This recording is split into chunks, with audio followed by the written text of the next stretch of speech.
अस्सलामुअलैकुम। State talk के साथ मैं हूं महक असलम। आयशा बख्श अपनी निजी मसरूफियात की वजह से आने वाले कुछ दिन इस प्रोग्राम को होस्ट नहीं कर पाएंगी, तो ये फर्ज मैं अदा कर रही हूं। अपने पहले टॉपिक की तरफ बढ़ते हैं। वजीर आला खैबर पख्तूनख्वा अली अमीन गंडापुर ने हुकूमत को एक मरतबा फिर कड़े लहजे में 90 रोज का अल्टीमेटम देते हुए ऐलान किया है कि या तो मंजिल हासिल करेंगे या सियासत छोड़ देंगे। उनका कहना था कि अगर हमारे अरकान असम्बली को फाल ना किया गया तो हुकूमत के अपोजिशन में मौजूद तमाम चेयरमैन को हटा दिया जाएगा। ये बयान उन्होंने लाहौर के नवाही इलाके रायवेंट के फार्म हाउस में दिया है, जहां PTI का काफिला मौजूद था, जिसकी क़यादत खुद अली अमीन गंडापुर कर रहे थे। इस मौके पर अली अमीन गंडापुर ने सियासी कारकुनान से खिताब करते हुए इल्जाम आयद किया कि 2013 में PTI का मैंडेट चुराया गया, 2018 में अक्सरियत महदूद करने के लिए सिस्टम को बिठा दिया गया। उनके मुताबिक बानी PTI का आज़म सियासत नहीं है बल्कि रियासत को बचाना है और अब वो मुज़ाकरात के लिए तैयार हैं। उन्होंने कहा है कि अगर उन पर साजिश साबित हो जाए तो वो सज़ा कबूल करेंगे, लेकिन मौजूदा हालात में सिर्फ जबर हो रहा है, इंसाफ नहीं हो रहा। गंडापुर ने कहा कि इमरान खान की अहलिया कैद में है, लेकिन वो फिर भी अवाम के हुकूक के लिए लड़ रहे हैं। उन्होंने सवाल उठाया कि अगर एहतजाज आईनी हक है तो फिर वर्कर्स को घरों से क्यों गिरफ्तार किया जाता है और क्यों पुरअमन काफिलों पर हमले किए जाते हैं। उन्होंने वाज़ेह किया है कि वो गोली खाने के लिए सीना पेश नहीं करेंगे और अगर उन पर नाजायज हमला हुआ तो वो जरूर जवाब देंगे। उनका मजीद कहना था कि ये कोई कानून नहीं कि जुर्म किए बगैर ही सजा दी जाए। अगर हुकूमत ताकत के बल पर चल रही है तो याद रखे कि अवामी ताकत का भी कोई तोड़ नहीं है। वाज़ेह रहे कि खुद बानी PTI भी 5 अगस्त को हुकूमत मुखालिफ एहतजाज को उरूज पर ले जाने का ऐलान कर चुके हैं। अब अगर अली अमीन गंडापुर की बात की जाए तो अली अमीन गंडापुर की ऐसी धमकी अमेज तकरीरें कोई नई बात नहीं है। इससे पहले भी वो कफन बांध कर एहतजाज करने की बातें और हुकूमत गिराने के लिए कई बार अल्टीमेटम्स दे चुके हैं, मगर जब एहतजाज के लिए मेला सजने लगता है तो वो ऐन उस वक्त PTI के कारकुनान को मैदान में अकेला छोड़कर खुद मंजर आम से गायब हो जाते हैं। अली अमीन गंडापुर के 16 माह के दौरान दिए गए बयानात में जज्बाती शिद्दत तो होती है, मगर अमली सियासत में मुस्तकिल मिजाजी और कुर्बानी का जज्बा ही नजर आता है। ताहम इसके बावजूद ये सवाल जन्म ले रहा है कि उनके 90 रोज के ताज़ा अल्टीमेटम देने के पीछे अब की बार क्या हकीकी मकासद हो सकते हैं। पैनल में हमारा साथ देंगे हसन निसार, शहजाद चौधरी, जैगम खान और इफ्तिखार अहमद साहिब। सवाल अपने पैनल के सामने हम ये रखेंगे कि अली अमीन गंडापुर का 90 रोज का अल्टीमेटम, या हम नहीं या तुम नहीं, मंजिल हासिल करेंगे या सियासत छोड़ देंगे, मज़ाहमत की कॉल है या सिर्फ ललकार है। सबसे पहले कमेंट लेंगे जैगम साहब आपका, प्लीज कमेंट कीजिएगा। देखिए, मैं मौलाना फजल रहमान साहब मदारुल मुहाम सियासतदान है पाकिस्तान के, लेकिन गंडापुर ने उनको भी तत्ते तवे पर बिठाया हुआ है। ना उनको दिन को आराम है, ना रात को चैन है। अभी आप देखिए उसने किया क्या, ज़रा कमालात देखें उनके। वो MNAs और MPAs को लेकर लाहौर पहुंच गए, मीटिंग्स हुई और क्या ऐलान हुआ कि लाहौर से तहरीक शुरू हो चुकी है। गंडापुर साहब ने फरमाया जो तहरीक लाहौर से चलती है वो पूरे पाकिस्तान में फतह हासिल करती है। हमारी तहरीक पूरा मुल्क फतह करेगी। यानी उन्होंने क्या किया, सलमान राजा साहब को हार पहनाए, उन्हें घोड़े पर चढ़ाया और फिर वापस चले गए। इसका मतलब है उन्होंने कह दिया कि भाई अब मैंने घोड़े पर नहीं बैठना, ये बड़ा मुश्किल काम है। 2 दफ़ा मैं घोड़े पर बैठा हूँ, ये बड़ा ख्वार है। वापसी का जो सफ़र होता है वो बड़ा मुश्किल होता है, वो घोड़े से उतर के करना पड़ता है। और इसका मतलब ये है कि अब KP तहरीक का बर्डन नहीं उठाना चाहता। और तहरीक की स्ट्रेटजी के बारे में अगरचे बहुत क्लैरिटी की कमी है, लेकिन वो ये हुआ कि पहले जैसी तहरीक नहीं होगी, कोई शाहरा या चौक बंद नहीं किया जाएगा। सही। इसका मतलब है कि खैबर पख्तूनख्वा से उस तरह की कुव्वत दरकार नहीं होगी जिस तरह पहले चाहिए थी। ये भी कह दिया कि तहरीक का हतमी फैसला इमरान खान करेंगे। भाई मुर्शिद तो कह चुके हैं, तहरीक का ऐलान कर चुके हैं, बता चुके हैं कि 5 अगस्त जो है वो हाई पॉइंट होगा। 5 अगस्त को तहरीक अपने ताकतवर पोजीशन पर पहुंचेगी। और यहाँ इन्होंने कहा जी 90 दिन तहरीक चलेगी। 90 दिन के अंदर तहरीक मकसद हासिल करेगी या नहीं करेगी, आर या पार। देखिए, तारीख के किसी तहरीक के ख़त्म होने का तयन तहरीक खुद करती है और वो मुस्तकबिल का मौरख बताता है। तहरीक शुरू करने वाले नहीं बताते कि फलां दिन जाके हमारी तहरीक ख़त्म होगी। तहरीक तब ख़त्म होती है ना जब तहरीक अपने ऑब्जेक्टिव्स को अचीव करती है। फिर इमरान खान ने यह कहा कि अब कोई बातचीत नहीं होगी किसी से, हाँ, बात ख़त्म। और यहाँ गंडापुर साहब ने यह कहा कि इमरान खान बात करने के लिए तैयार हैं फैसला साजों से। अब आप देखिए कितने मिक्स्ड सिग्नल्स हैं, कितनी कंफ्यूजन है इस वक्त पोजीशन में कि तहरीक के ऑब्जेक्टिव्स भी वाज़े नहीं है, स्ट्रेटजी भी कोई आपको वाज़े नज़र नहीं आ रही, जिम्मेदारी का तयन भी अभी क्लियर कट नहीं है। और फिर उससे ज़्यादा ख़तरनाक बात पार्टी के लिए ये है कि इमरान खान साहब के सिवा बाकी लीडरशिप पर अब अवाम का ट्रस्ट नहीं रहा। और स्ट्रेटजी में जो बहुत बड़ी खामी है जो मुसलसल हमें नज़र आती है वो ये है कि फुल फोर्स के साथ तहरीक चलानी है, हर काल आखिरी काल। 24 नवंबर को भी ये कहा गया कि ये फाइनल कॉल है। इसका मतलब इसके बाद कोई कॉल नहीं होगी। जब आप हर कॉल को फाइनल कॉल बनाते हैं तो इसका मतलब ये होता है कि जब वो फाइनल कॉल नाकाम होती है तो लोगों का मोरल कम होता है। इसका मतलब ये होता है कि फिर उसके बाद आपकी पार्टी की तहरीक चलाने वालों की बार्गेनिंग पोजीशन पहले से ज़्यादा कम हो जाती है। तो मुझे तो इस वक्त ये लगता है कि इस वक्त मुस्लिम लीग के, इस वक्त पीटीआई के जो लीडर्स हैं वो इमरान खान को नाराज़ भी नहीं करना चाहते, लेकिन जिस तरह की तहरीक इमरान खान चाहते हैं कि पीटीआई चलाए उस तरह की तहरीक भी नहीं चलाना चाहते। सही। और एक दूसरे के ऊपर जिम्मेदारियां डाल रहे हैं और जान छुड़ाना चाहते हैं। सही, ठीक है। जैकम साहब आपका कमेंट आ गया। हसन साहब आपकी तरफ आते हैं। अली मीन गंडापुर की जो बॉडी लैंग्वेज थी, जो उनका लबो लहजा था, क्या किसी तूफान का पेश खैमा हमें लगता है? क्योंकि जिस तरह से उन्होंने बातें की, ताक ताक कर निशाने उन्होंने लगाए, क्या आपको लगता है? मुझे कुछ नहीं लगता है। ये आपने जो दोनों बातें की हैं, ये जो कुछ गंडापुर ने कहा है, ये उसका ये दोनों बातें जो हैं ब्लेंड है, दोनों ही हैं और ऐसा ही होता है। इसकी जगह कोई और होता वो भी इसी तरह की बात करता। उसकी वजह है जी। हमारा सियासतदान झूठ, मुनाफकत, खयानत, बड़कबाजी और जहालत का कॉकटेल है। अच्छा, आखिरी जुमला सुने।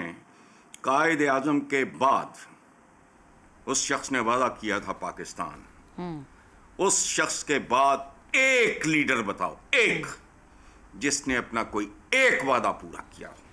रोटी कपड़ा मकान ले लो। रीसेंट हिस्ट्री में आपकी एज को सामने रखते हुए बात कर रहा हूँ। जी जी प्लीज। रोटी कपड़ा मकान के वादे से लेके मुल्क को एशियन टाइगर बनाने तक, और कर्ज उतारो, मुल्क संवारो और फलाना टमकाना तक। सही। ये अगलीस्ट कम्युनिटी है। सही।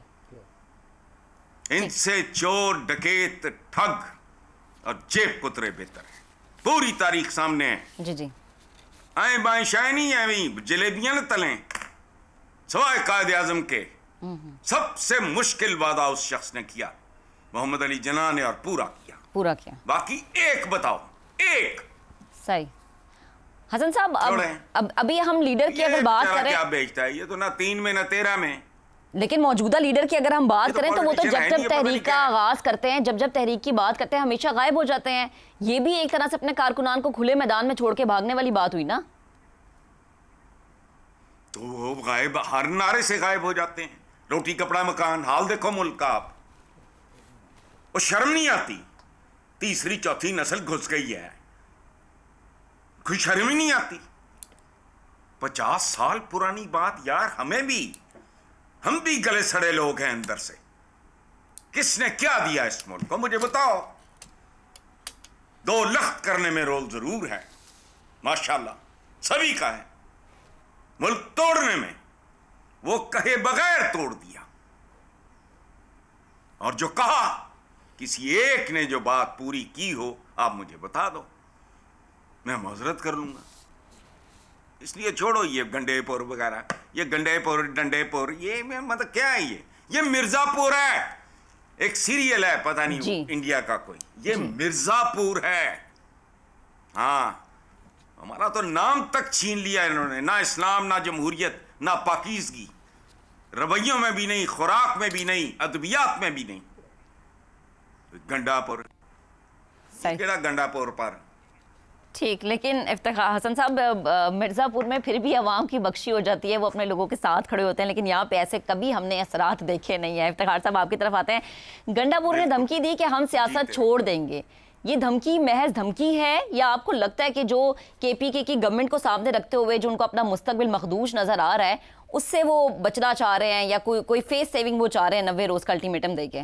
जहाँ तक KPK का ताल्लुक है, मैं पहले भी अर्ज़ कर चुका हूँ कि अली अमीन गंडापुर इतनी मुश्किलात में नहीं है जितनी हम दोस्त जाहिर कर रहे हैं। अच्छा। और वहाँ पे ये जो पार्टी है टूटते टूटते भी कुछ वक्त लेगी, ये कोई इतनी कमज़ोर नहीं है। वहाँ पे ग्रुपिंग है, बड़ी शदीद ग्रुपिंग है, और ये सेनेट का इलेक्शन आजकल में होने वाला है, उसमें उस ग्रुपिंग की जो शक्ल है हमें वाज़े तौर पे समझ भी आ जाएगी। लेकिन ये नहीं है कि ये वो हफ्ते 2 हफ्ते का खेल है।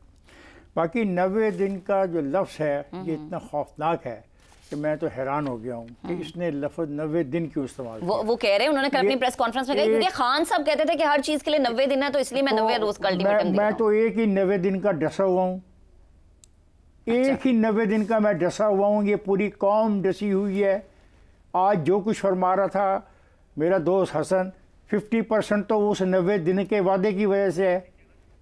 तो मैं तो ये 90 दिन वाली बात मानता नहीं। 1997 जनरल ज़िया वाली बात कर रहे हैं, वो हवाला दे रहे हैं। 90 दिन मुकम्मल होंगे जाके 5 नवंबर को, तो फिर ये तारीख 5 नवंबर तक चलेगी, 5 अगस्त से, तो बड़े मज़े की तारीख होगी, तो कोई कामकाज नहीं होगा। पूरा का पूरा मुल्क जो है वो इसी को रोकने में लगा रहेगा, कोई इसको चलाने में लगा रहेगा। क्या मजाक कर रहे हैं अपने आप से, किससे बात करना चाहते हैं, मुझे तो समझ नहीं आ रही। ये कुछ कह रहा है, जो जेल में बैठा हुआ है वो कुछ कह रहा है, बहन उसकी कुछ कह रही है। अब वो नौजवान लड़के हैं बेचारे अंग्रेज़, उनको बुला लिया जाएगा यहाँ पे।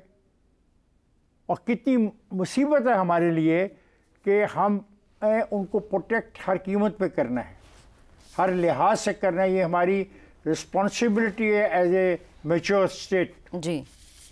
तो वो उसको भी दांव पे लगाए बैठे हैं कि कोई पत्थर उनकी तरफ भी उछाल दिया जाए, कोई सोटी उनकी तरफ भी उछाल दी जाए, तो इसको इंटरनेशनलाइज दोबारा कर दिया जाए।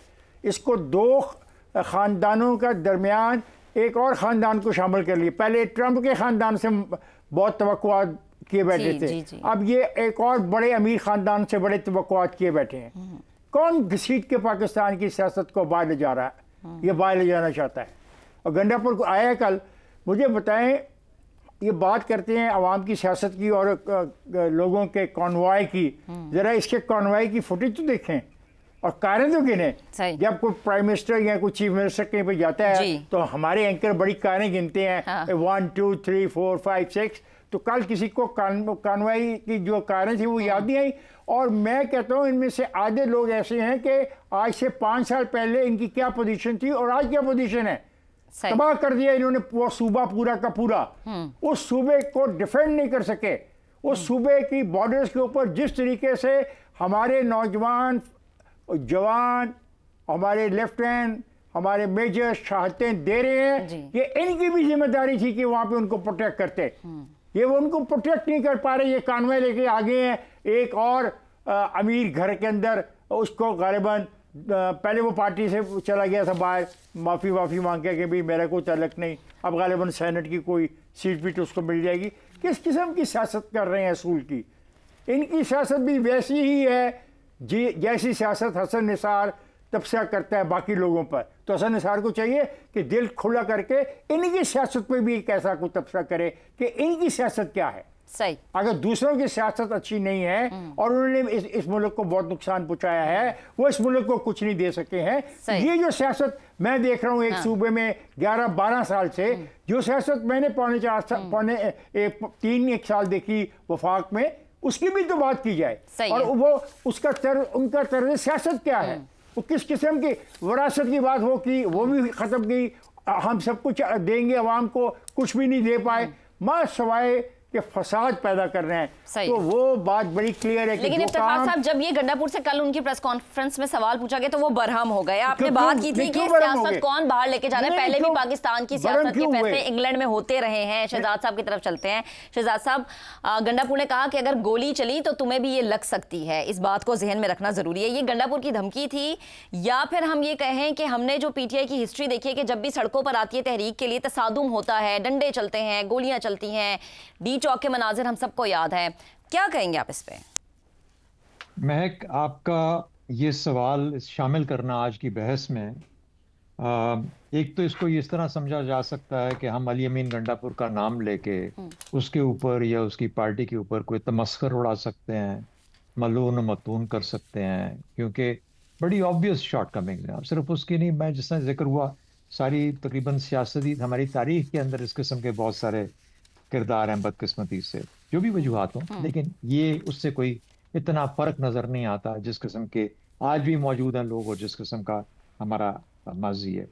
लेकिन मैं समझता हूँ कि आपका सवाल बहुत संजीदा है, क्योंकि वाकई तो अगर हमारी बहस में ये चीज़ है अली अमीन गंडापुर, तो संजीदा तौर पे इसको शामिल किया गया। दो चीज़ें उसने, उसका ये भी जिक्र किया कि वो बातचीत करने के लिए भी तैयार है। उसने सिर्फ ये नहीं कहा कि गोली मैं खाऊंगा तो गोली तुम्हारी तरफ भी जाएगी और ये होगा, और उसने ये भी कहा, उससे पहले ये कहा कि मैं बातचीत करने के लिए तैयार हूँ। और ये बात हम पहले अपनी बहस में भी अपने प्रोग्रामों में कर चुके कि वो बात क्या करना चाहते हैं। करने की बातें हैं, वाकई में हैं, जरूरी हैं, पाकिस्तान के लिए हैं, पाकिस्तान के अवाम के लिए हैं।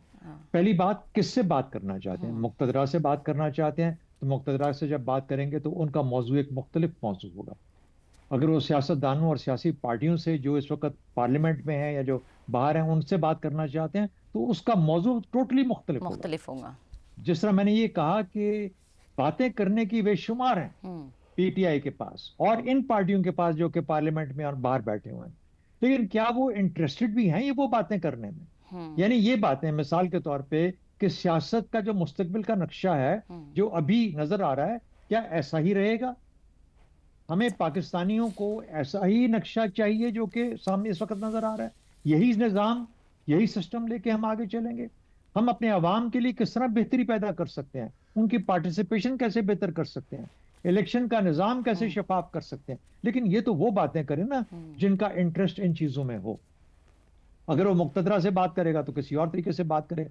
प्रॉब्लम ये है कि इस वक्त जो हुकूमत बैठी है, जो हुकूमत में है और जो पार्टियां हुकूमत में हैं, उनको कोई जरूरत, किसी मजबूरी नहीं है इनसे बात करने। जी कोई मजबूरी नहीं है, ना ही इनके हाथ में कुछ है जो ये दे के ये कहें कि इनके हाथ में कुछ ऐसी चीज है जो कि जिसके बदले में कोई बातचीत हो सकती है। मेरा ख्याल है इनके ऑप्शंस इनके हाथ से, पीटीआई के ऑप्शंस इनके हाथ से निकल चुके हैं। इन्होंने बहुत सारी, they have missed all the buses. Basically जो बातचीत करने के मौके थे या बातचीत जिसके बारे में ये करना चाहते, आज भी बातें हैं, लेकिन क्या ये वो बातें करने के लिए तैयार है या इनसे कोई बात करने के लिए तैयार है? मैं मुक्तदरा की बात नहीं कर रहा, मैं सियासी पार्टियों की बात कर रहा हूं। मगर वो सियासी पार्टियों के साथ बैठने के लिए तो तैयार ही नहीं है ना। गंडापुर ने कल वाज़ेह अल्फाज में कहा है। ये बड़ा आसान जवाब है ना, बहुत अच्छा जवाब है, ये बहुत अच्छा जवाब है। लेकिन क्या इसका मतलब है कि ये भी मुबर्रा हो गई जो पार्टियां जो कहती हैं हमसे मिलना नहीं चाहते, ये भी मुबर्रा हो गई इस चीज से? और क्या ये पीटीआई के इंतजार में बैठी हैं कि पाकिस्तान को बेहतर कैसे किया जाएगा? इनके दिमाग में खुद से अकेले में सोच नहीं आ सकती कि पाकिस्तान का निज़ाम कैसा होना चाहिए? या ये कि चूंकि हम हुकूमत में और ये निज़ाम चल रहा है, हम ताकत में है, तो इसलिए किसी से बात करने की जरूरत नहीं है। एनीवे, इसको छोड़ें, ये तो बहुत लंबी बहस हो जाएगी। बात ये आती है, और हम जब जवाब देते हैं ना आगे से, हमारे तमाम एंकर्स ये बात करते हैं आजकल, लेकिन जी वो तो बात ही नहीं करना चाहते। और भाई वो ना बात करे, तुम तो बात करो, आपस में बात करो यार। अच्छा, ये अली अमीन ने क्या किया? अली अमीन लाहौर क्यों गया?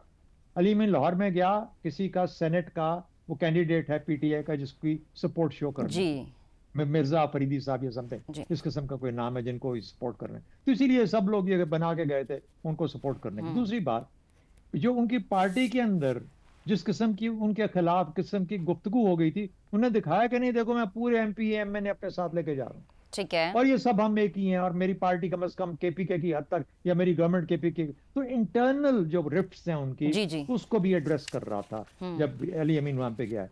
तो मेरा ख्याल है इसको इस तरीके से उसकी बातों को उसको रोजाना सामने लाने के बाद, कोई देखिए सियासत किसी एक रास्ते को हासिल करने का तरीका है, सही है, कहते हैं ना प्रोबेबिलिटीज जहाँ पे होती हैं, तो पॉसिबिलिटी यहाँ पे नहीं है, प्रोबेबिलिटी वहां पे क्या होगी? सही है। प्रोबेबिलिटी जहाँ पे एग्जिस्ट नहीं करती वहां पे ये क्या, ये गुफ्तगू इस काबिल है कि इसके ऊपर बहस की जाए? चलें ठीक है, लेकिन उन्होंने तो कर दी ना, इतनी बड़ी प्रेस कॉन्फ्रेंस उन्होंने की, हर जगह मौजूद बहस बनी हुई है। अभी एक ब्रेक लेते हैं, ब्रेक के बाद दोबारा हाजिर होंगे तो गैलप सर्वे का जिक्र करेंगे जो हुआ है केपीके की गवर्नमेंट की हालिया कारकर्दगी पर, बताएंगे आपको डिटेल्स ब्रेक के बाद। स्टे विद अस।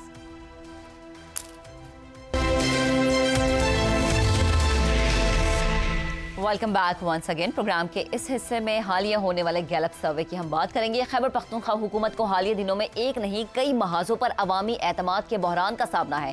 ताज़ा तरीन गैलप सर्वे में सूबाई हुकूमत की कारकर्दगी पर उठने वाले अवामी सवालात ने एक वाज़ेह पैगाम दिया है कि तब्दीली के दावे और हकीकी गवर्नेंस के दरमियान फासला बढ़ता जा रहा है। 58% शहरियों ने तरक्याती फंड्स में करप्शन की शिकायत की है। 73% अफराद का कहना है कि सरकारी नौकरियां मेरिट पर नहीं मिलती और 60% के मुताबिक हुकूमत एहतजाज में वक्त ज़ाया कर रही है, जबकि 40% शहरियों ने पंजाब के मुकाबले में केपी को ज्यादा करप्शन ज़दा करार दिया है। 59% ने बेरोजगारी में इजाफे की निशानदही की है। 73% शहरियों ने सूबे में सिफारिशी कल्चर, जबकि 66% वोटर्स ने मुंतखब नुमाइंदों की जानिब से वादा खिलाफी का शिकवा किया है। सिफारिशी कल्चर, बढ़ती हुई बेरोजगारी, वादा खिलाफी और करप्शन जैसे इल्जामात ने पीटीआई हुकूमत के बयानी को शदीद धचका पहुंचा दिया है। इन अदादोशुमार की बाज़गश्त हालिया सानह स्वात की तहकीकाती रिपोर्ट में भी सुनाई दी है, जहां 13 कीमती जानें चली गईं। 63 सफ़ात पर मुश्तमिल रिपोर्ट ने इंतजामी नाअहली, रेस्क्यू की गैर हाजिरी, नाअहल अमले की भर्ती, कॉल रिकॉर्डिंग सिस्टम की बंदिश, इमरजेंसी वार्निंग सिस्टम की नाकामी और जमीन पर अरबों रुपए के मुबैना कब्जे जैसे इंकशाफात किए हैं। यहाँ तक कि एक गोताखोर ऐसा तैनात है जो खुद पानी से डरता है। इमदादी कार्रवाइयाँ भी ताखीर का शिकार रहीं। ये दोनों रिपोर्ट्स खैबर पख्तूनख्वा में तर्ज हुक्मरानी, गवर्नेंस, एहतसाब और इदारा जाती निज़ाम की गहरी खामियों को बेनकाब कर रही है। एक जानिब अवाम की अक्सरियत मेरिट, रोजगार और इंसाफ की अदम फराहमी पर नाला है, तो दूसरी जानिब बहरानों के दौरान रियासती मशीनरी की नाअहली और गैर जिम्मेदारी अफसोसनाक हदों को छू रही है। सवाल सिर्फ ये नहीं है कि हुकूमत कितना काम कर रही है, बल्कि ये है कि क्या इस निज़ाम में आम शहरी की जिंदगी, सलामती और वक़ार की कोई अहमियत बाकी रह गई है। जबकि हुकूमती बयानियाँ और ज़मीनी हक़ाइक़ यकसर मुख्तलिफ हैं, तो सिर्फ दावों, नारों और फाइल्स में लिखी इस्लाहात काफ़ी नहीं होती। अवाम को डिलीवर करने के लिए सियासी संजीदगी, मौसर इदारा जाती इस्लाहात और एक ऐसी हुकूमत दरकार है जो सिर्फ मुंतखब होने की नहीं बल्कि जवाबदेह होने की अहलियत भी रखती हो। सवाल अपने पैनल के सामने हम ये रखेंगे कि गैलप सर्वे, सानह स्वात रिपोर्ट, खराब गवर्नेंस, सिफारिशी कल्चर, वादा खिलाफी, करप्शन में इजाफा, 12 में से 7 साल एहतजाजी सियासत, क्या पीटीआई इसी वजह से अभी तक तब्दीली नहीं ला सकी? हसन निसार साहिब कमेंट कीजिएगा। देखें, मेरी एक किताब का उन्वान है काले कौल जी, जिसके बेशुमार एडिशंस शाया हो चुके हैं। उनमें से एक कौल है जो खासा ज़ुबान ज़द-ए-आम और वायरल रहा और अब भी है कि पाकिस्तान के निज़ाम को तेज़ाब से गुस्ल देना ज़रूरी है, और जब तक याद रखना ऐसा नहीं होगा बद से बदतर और बदतरीन का सफ़र जारी रहेगा। किसी का बाप इसको नहीं रोक सकता। सही, ठीक। हसन साहब, हम ये देख रहे हैं कि 12 साल में से 7 साल सिर्फ एहतजाज किया, और कल अली अमीन गंडापुर से जब ये सवाल हुआ तो उन्होंने कहा कि आप हमें पंजाब से, सिंध से या बाकी सूबों से कंपेयर नहीं कर सकते, जबकि पहले भी इनकी गवर्नमेंट थी, आज भी इनकी गवर्नमेंट है, लेकिन जवाबदेह कहीं पे नजर नहीं आती हमें केपी गवर्नमेंट। ये हमारा टाइप ही नहीं है। ये फॉर्चून हंटर्स हैं इस मुल्क में, सियासतदान, जमहूरियत, अवाम। ये जब कोई लफ्ज़ इस्तेमाल होते हैं ना तो a lot goes wrong with me. ना इस मुल्क में अवाम है, दो पाए हैं। ना इस मुल्क में कभी जमहूरियत रही है, ना कभी सियासत रही है। पता नहीं, हमारे दानिश्वरों का भी जवाब ही नहीं है। तो ये नॉर्मल है, जो कुछ आपने गिनवाया कब कौन से सूबे में नहीं हुआ। रुड़ गया लाहौर सारा। ये मैं कोई एक्सेजरेट नहीं कर रहा। डिफेंस के घरों में बेसमेंट्स में पानी है, बेड़ा गर्क हो गया ये बैरिया टाउन का, बेसमेंट्स में पानी, सड़कें तबाह। तो कब ये कुछ नहीं हुआ? और उधर देखो कराची, वहां भुट्टो रोड शाहराहे जुल्फकार अली भुट्टो रोड बन रही है जी, इतने भी फटियां लग रही हैं, बस गल खत्म। सही, ठीक है, यानी तख्तियों तक काम हो रहा है। शहजाद साहब आपकी तरफ आते हैं। क्या सूबाई हुकूमत एहतजाज, सियासी बयानबाजी इस हद तक महदूद रह गई है? सूबे की गवर्नेंस पे कोई तवज्जो नहीं है, बिल्कुल नजरअंदाज किया जा रहा है? सूबाई हुकूमत नहीं, सूबाई हुकूमतें, वफाकी हुकूमत नहीं, वफाकी हुकूमतें। क्योंकि ये आज की कहानी ही नहीं है, सिर्फ ये हर साल की कहानी है और हर सूबे की कहानी है और हमारी तारीख की कहानी। जब तक हम इसको इस तरीके से नहीं लेंगे तो हम किसी एक को, ये आज हम अली अमीन गंडापुर, पीटीआई, उसके ऊपर निशाना बना के चले जाएं, किसी सूबे में चले जाएं, यहाँ असामियों पे लोग तैनात होते हैं। ये नहीं कि वो क्वालिफाइड हैं वो काम करने के लिए या नहीं। जब एक ड्राइवर को ड्राइवर बनाया जाता है साथ ही साथ, तो इसका मतलब है कि वो ड्राइवर की तनख्वाह भी लेगा और ड्राइवर की तनख्वाह भी लेगा। तो दोनों तनख्वाहों के साथ आप एक सियासी वोटर के लिए एक रास्ता निकाल रहे हैं, इस तरह मदद करते हैं। नौकरी लेना, हुकूमती नौकरी या कहीं पे भी नौकरी किसी किस्म, ये सबसे बड़ा हमारे हाथ में किसी भी हुकूमत के बीच पास होता है। इसी वजह से आपकी पब्लिक सेक्टर एंटरप्राइजेज आज तक प्राइवेटाइज नहीं हो पाई। ना पीआईए का कुछ कर सकते हैं, ना रेलवे का कुछ कर सकते हैं, ना स्टील मिल का कुछ कर सकते हैं। वहां पे भरे हुए हैं हमारे सियासी कैरेक्टर्स और सियासी लोग। उन्होंने नौकरियां दे दे के भर दिया उन तमाम जगहों को। खरबों पाकिस्तानी अवाम का टैक्स का पैसा ये लोग तमाम के तमाम खा चुके हैं। तो इसलिए तब्दीली कहाँ आई है? किस जगह तब्दीली है? एक सूबे को देखते हो, पूरे पाकिस्तान को देखो, सब सूबों को देखो। और अगर हमारी गवर्नेंस के अंदर जब तक ये तब्दीली नहीं आती, तो ये वाकई में आपकी बात सही है कि ये कोई एहतजाज, इनकलाब, इश्ताल, इन चीजों से कुछ नहीं होने वाला। लेकिन जिस दिन ये एक आदमी खुद से उठ गया जी, और ये सिटीजन कोई मूवमेंट या इनकी आपस में इनके तकलीफ इतनी बढ़ा दी आपने। जी, हम सब काम करवाते हैं ना, अपने हमारी जिंदगी के मामलात है ना, मामला। मुझे कोई बता दें किसी जगह पे आपके सामने लोग आपको झूठ बोल के, आपके सामने फ्रॉड करके, आपके सामने गलत बात करके, गलत कोट करके आपसे पैसा आपके हाथों से ले जाते हैं, क्योंकि आपने काम करवाना होता है, आपने वोट लेना होता है। इसलिए आप सब एग्री करते हैं। आपको पता है कि बंदा इस काबिल नहीं है कि ये क्लास में खड़ा भी हो सके। सही, ये सिर्फ और सिर्फ जाके जमीनों पे गधा चरा सकता है या हल चला सकता है, उससे ज्यादा इसकी काबिलियत नहीं है। बदकिस्मती से हम उसको उस्ताद बना लेते हैं। ऐसी कौमों का हाल, डरो उस वक्त से जो इस कौम का हाल हो सकता है। ठीक है, ठीक है। जैगम साहब आपकी तरफ भी आएंगे, लेकिन अभी उससे पहले हमें एक ब्रेक लेनी है। ब्रेक के बाद दोबारा हाजिर होंगे। Stay with us. Welcome back जी वंस अगेन। प्रोग्राम के इस समय हम बात करें गैलप सर्वे की, जिसमें पीटीआई की गवर्नमेंट की जो इस वक्त पूरी कारकर्दगी है, स्पेशली खैबर पख्तूनख्वा में, उस पर आवाम की राय क्या थी, इसी पर हम अपने पैनल का जवाब भी ले रहे हैं। जैगम साहब आपकी तरफ आते हैं कि हम ये कह सकते हैं कि केपी की गवर्नमेंट के लिए सबसे अव्वलीन तरजीह सिर्फ बानी पीटीआई की रिहाई है। आवाम की फलाह बहबूद, क्या मसले हैं आवाम के, क्या चाहिए क्या नहीं चाहिए, आवाम क्यों रुल रहे हैं, ये सब कुछ पीछे चला गया। देखिए, खैबर पख्तूनख्वा की हुकूमत बाकी तीनों सूबों से मुख्तलिफ है, इसलिए कि ये ऐसी पार्टी की हुकूमत है जिससे करोड़ों नौजवानों ने तब्दीली की, मुख्तलिफ होने की उम्मीदें बांधी हैं। ये इस पार्टी की तब्दीली की लेबॉरेटरी है।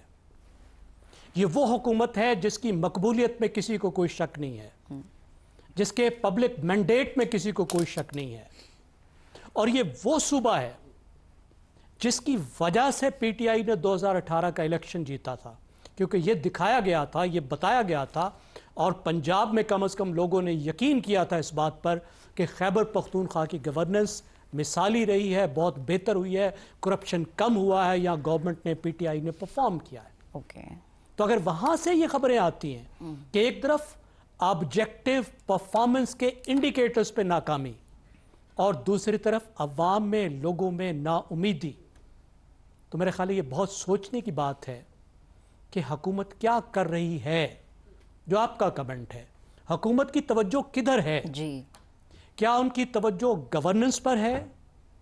वो काम कर रही है जो हुकूमत को करना चाहिए? क्या वो इदारों को चला रही है, पब्लिक सर्विस डिलीवर कर रही है, या उसकी तमाम तर तवज्जो वफाक की मुखालफत और अपोजिशन करने पर है? यानी वो काम नहीं कर पा रही जो हुकूमत को करना चाहिए। बहुत लोगों ने सफाई देने की कोशिश की थी सवात के वाक़े पर। आपने बताया कि कैसी मज़का खेज सिचुएशन थी, उनकी अपनी रिपोर्ट कह रही है जी कि कोई अर्ली वार्निंग सिस्टम काम नहीं कर रहा था, कोई पानी के जो इंडिकेटर्स है इतने आसान छोटे छोटे हालात लग जाते हैं वो काम नहीं कर रहे थे। वहां की जो गवर्नमेंट है, डिस्ट्रिक्ट गवर्नमेंट काम नहीं कर रही थी, काम नहीं कर पीडीएमए और डीडीएमए काम नहीं कर रही थी। गलत लोग रखे हुए थे, 40 मिनट लग गए, छोटा सा शहर है वो जी जी, और वहां 112 को आने में 40 मिनट लग गए। एक ये नाकामी, और फिर आपने खुद बताया कि किस तरीके से लोगों की परसेप्शन क्या है। जी जी, 77% नौजवान कहते हैं हमारे करीब कोई पार्क नहीं है। करप्शन, खास तौर पे करप्शन जो उनका मेन इंडिकेटर है, इस पार्टी की जान है, उनका मेन नारा है, करप्शन पर एक लेकिन जैगम साहब देखें ना, जो नारा जान है उस पर तो बिल्कुल भी काम नहीं हो रहा, बल्कि किसी नारे पे कोई काम ही नहीं हो रहा है। इफ्तिखार साहब आपकी तरफ आते हैं। 12 साल हमने देखा केपी में हो गए हैं पीटीआई की गवर्नमेंट को, लेकिन तब्दीली का जो बयानिया है वो दफन है, कहीं तब्दीली नजर नहीं आई। देखिए जी, यहाँ तो गैलप सर्वे वाले की जो रिपोर्ट है ये गलत है। अच्छा, और अगर ये गलत है तो गैलप सर्वे ने अपनी साख को दाव पे लगा दी है ये रिपोर्ट देके। और अगर उसकी कोई साख है तो फिर इस रिपोर्ट में जो चीज़ें बताई गई हैं उन पे गौर करना चाहिए, बग़ैर पार्टीजन हुए, किसी पार्टी की हमायत या मुखालफत में जाए बग़ैर। एक ऐसी जगह जहाँ पे 12 साल से एक गवर्नमेंट को मुसलसल सपोर्ट मिली हो, आवाम की वोट मिला हो, ताकत हो उनके पास, और वो ये ना कर पाएँ जिनका तस्करा आपने किया, तो फिर सोचने की ज़रूरत है। वहाँ पे कोई इफ़ एंड बट्स नहीं हो सकते, वहाँ पे कोई 1947 वाली कहानी नहीं दोहराई जा सकती। Simply they are in power for a very long time, और कॉन्टीन्यूटी है मुसलसल, और तसलसल है, और अख्तियारात हैं, करोड़ों अपने वोटर्स उनके साथ हैं, आवाम की ख्वाहिशात उनके साथ हैं। यही फंडामेंटल्स होते हैं ना किसी हुकूमत को कामयाबी से चलाने के लिए। तो ये गैलप का जो सर्वे है ये तो तमाम जो फंडामेंटल हैं उनकी नेगेशन कर रहा है, उनके खिलाफ ये रिपोर्ट आई है।